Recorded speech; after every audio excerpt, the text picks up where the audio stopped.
WhiskyJason here, whiskey from the viewpoint of an American over here in Germany, often tasting rare and exotic whiskeys. Today I have Aberfeldy, Highland, single malt Scotch whiskey, 15 years old, finished in Cabernet Sauvignon wine casks from the Napa Valley. Limited edition. So, batch number 2922/B. What that means, I have no idea. All right, so I do know this is Whiskybase number 217856. I do know that this is 43%. I do know that over here in Germany, I'm going to pay about 62 euros for this, anywhere between 59.99 and at the moment about 65.90. So there's a press cork, which is fine. And at 43%, doers actually use artificial coloring and also chill filtration. If you go to the website of doers, so Aberfeldy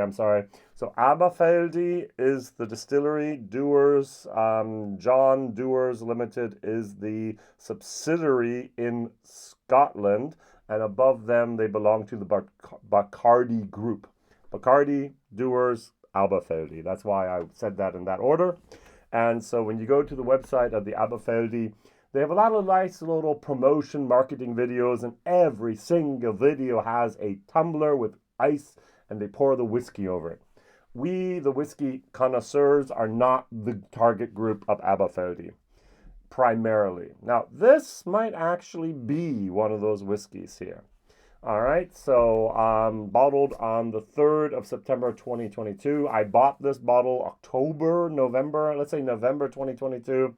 It's been sitting around for a couple days, and so I finally got around to doing a bottle share with it, and I'm very curious to see what we'll have. I'm going to compare it to something else from Aberfeldy. This is the 16-year-old exceptional cask. This is the whiskey base number 189499. It's a 16-year-old whiskey. This was bottled on the 17th of June, 2021. And it's cask 1, 2, 3, and 4. And it was Bordeaux red wine cask. So Bordeaux, we have French red wine. We have Cabernet Sauvignon, which is our then American California red wine. So here there was a limited edition 1,470 bottles, and we were around 95 euros for that. So this is 30 euros less. Now, it's California red wine, not Bordeaux red wine. It's 43, chill filtered, coloring added, 95, 65. So it's 30 euros less, almost 50% more expensive is this bottle than that bottle. So let's see what happens here. Now, the very, very first thing I realized when I pulled out the bottles here was, if you look at the cork, you will see there's here some type of marketing going on. Here, it's a generic cork. Now, if I pull this off, I will see that it says here, Aberfeldy Distillery there. And we have actually little symbols. I don't know if you can see these symbols here.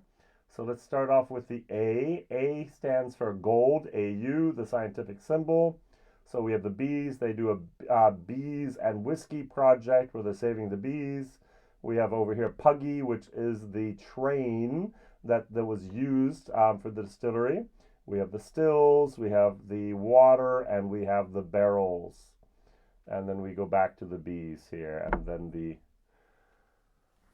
so I said the bees twice. Oh, I forgot. This is not the bees. I'm very bad with my eyesight.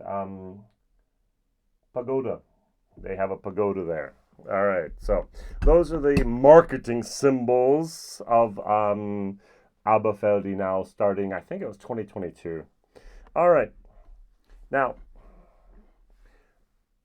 the distillery, I'm going to talk about this in the next video. There's a master blender. Her name is Stephanie Macleod. She has been nominated the Master Blender 2019. She's not nominated. She won Master Blender 2019, 20, 21, and 22. 4 years running. And I must admit, no one talks about her. I'm going to do a second video here about the 18-year-old, compare the 18 to the 15-year-old. that just both came out in September 2022, and I'll talk about her there more. The distillery itself has 3.4 million liters of capacity that they are running at 24/7 basically. They're doing 23 washes a week. So, which means they put something in the mash tun, that's a wash, and then they ferment it, and then they can distill it. So they're actually running 24/7. And they have 2 spirit stills and then 2 wash stills. So they have basically lark fermenters, and they have 7. Let me remember that right. Am I right with 7? So let's go over here. By the way, Aberfeldy is alphabetically the very, very first one here in the book. So it's usually fairly easy here to find if I can start at the beginning.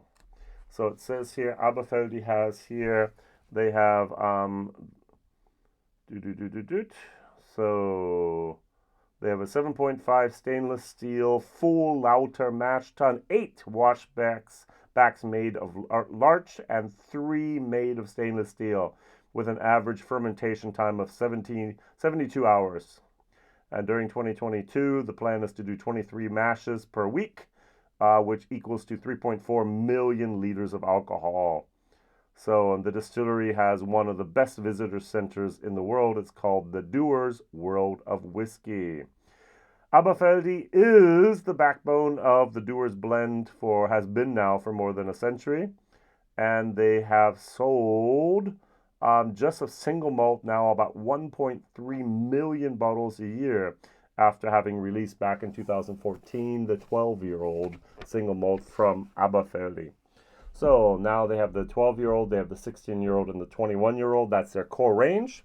And now we're moving into their more specialized limited edition bottles.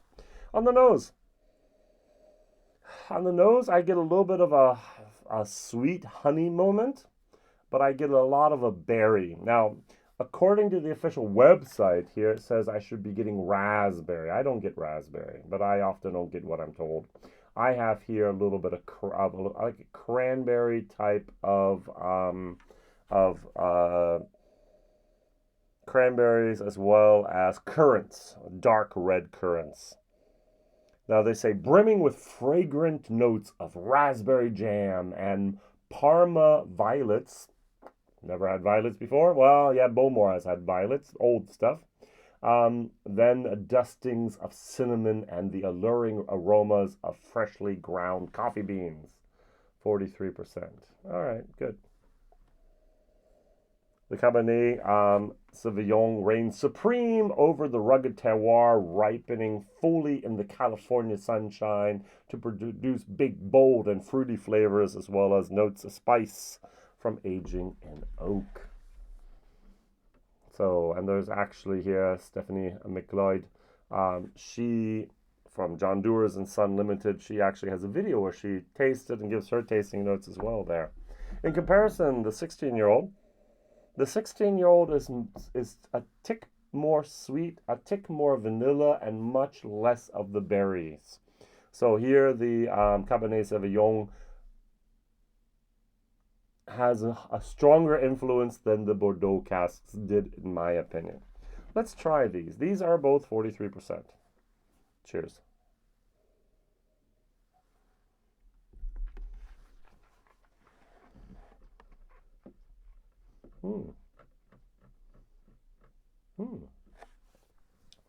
That's, at the very beginning, I was like, wait, oh, I know this story.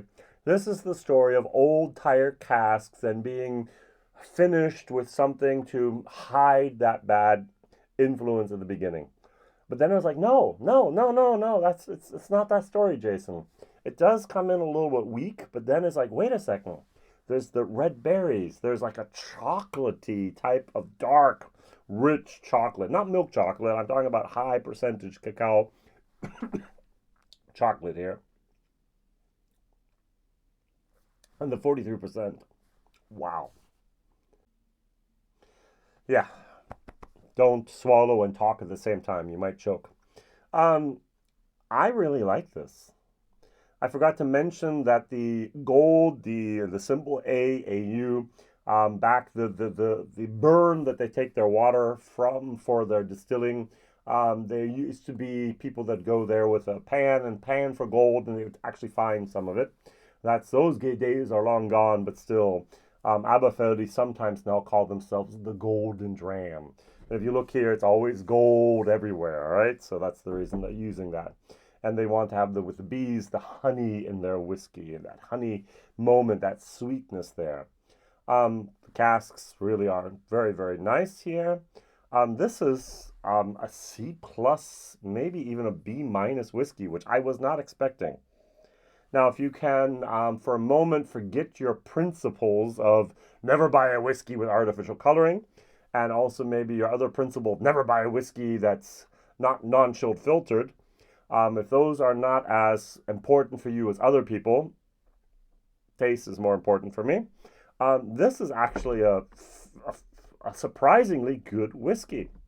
I really like it. The 43%, absolutely. It's a balanced whiskey. It's a created whiskey. It's something Aberfeldy and Stephanie can be proud of. I think they did an excellent, excellent job here. Me as a reviewer, a whiskey reviewer, I would love to know, is this a 6-month, a 9-month, an 18-month finish in the Napa Valley Cabernet Sauvignon casks? More transparency, more information is always great, but I will still buy this whiskey without knowing that information. With this, I do know that there were a total of 1,470 bottles. Here, it's a limited edition, but I think the limited edition is going to be 10,000 plus. I think this is something that's going to be available in the world at different places, and so, yeah. Limited edition, you know what I mean here. But this is good. I really like it. It really hits the spot today the way it should be. I added some water in my German video, and I was surprising that I did not break it. It's not fragile. I took it down below, slightly below 40%. That red wine, the sweetness, and the chocolateness stayed. It was watered down, but there's that moment where it just breaks and you lose all the flavor. No, not here. There's an intensity of flavor here. That's why it's a B minus, C plus plus whiskey, and for value for money, 60. I can get it for 60 euros. Let's say 62. I'm going to give this a solid C plus. There's a little bit of a rule of thumb at the moment, up to, not you have to have, but up to 10 euros per year. So this could have been a whiskey up to 150 euros. It's less than half that. I think, especially when I'm used to almost paying 100 euros a bottle for the other editions, 60, 65 euros is something I would go out and look for again. And this is a whiskey I would, after the video here, go back and say, oh, that was fairly interesting. Let's try this again. So that's absolutely A, why haven't you bought it? B, buy it. C, you can buy it if you want. D, you don't need to buy it. And F is like, why was this stuff even made? So this is actually a go out and buy it, B minus, or buy it if you like it. So this is, I like. You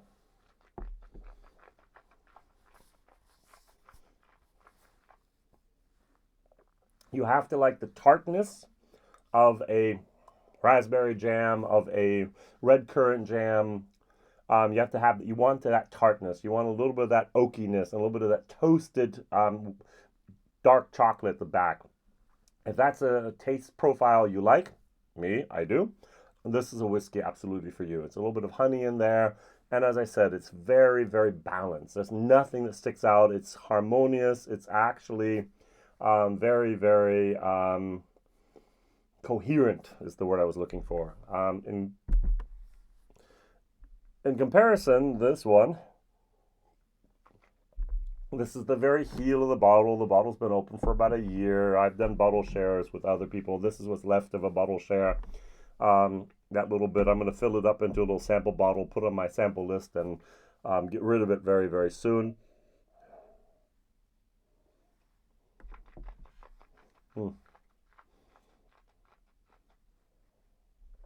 This has so much more of a mouthfeel. This is a little bit watery. This is a little bit sweeter. This is a little bit, there's a little bit more of that old oak moment in the background. This is, wow. All right, two questions. Question number one, what is your favorite Aberfeldy bottling? Not Dewar's, Aberfeldy. So we do have the 12, the 16, the 21, one of those, and there's quite a few limited editions out there and some exceptional casks and so on. And the second question is, what other whiskey producers have actually used finishing casks, full maturation, I don't care, from the Napa Valley? So what other producers of whiskey, I'm going to say in Scotland, Ireland, or Europe, or Japan, outside of America, have used Napa Valley, maybe Cabernet Sauvignon, maybe other cask types, wine casks, to use in their finishing or maturation process? Sherry, it's an industry. We have farmers that grow the grapes. We have bodegas that create the sherry. We have cooperages that make the casks. We put those all together. We leave it in there for like 18 months, and then those casks are sent off to Scotland, Ireland, Germany, around the world, and that sherry is turned into a type of sherry vinegar. Or it's disposed of otherwise. It doesn't land in a bottle, and it's not sold as sherry. It's an entire industry completely separated from what we normally do with Listowel and all the other great producers of sherry. Totally different thing. Same thing's happening in port at the moment, where you have more demand for cask, especially ruby port casks, always seasoned, in my opinion, than we do of actual port drinkers. So, but in the world that I live in, we have all these people drinking wine. So we have a surplus of wine casks. Now you can use the casks time and time again.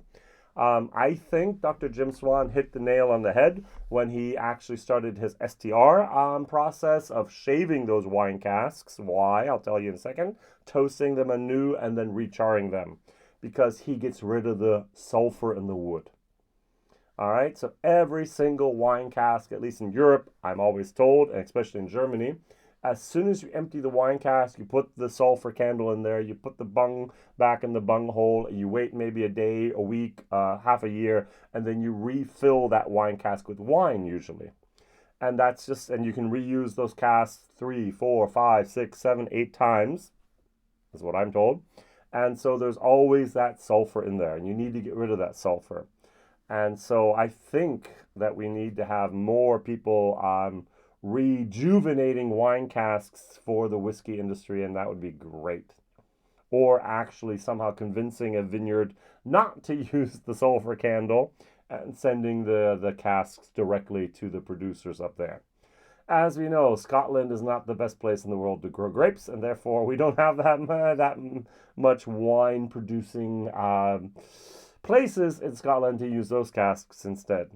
All right, so that's my little excursus here on wine casks and my appel on the industry to consider those, use those more, and to help us discover more than just sherry and port influence in whiskey. WhiskyJason here. Thank you very much for liking, sharing, subscribing, telling others, and maybe even a thumbs up. Thank you very much. Bye-bye.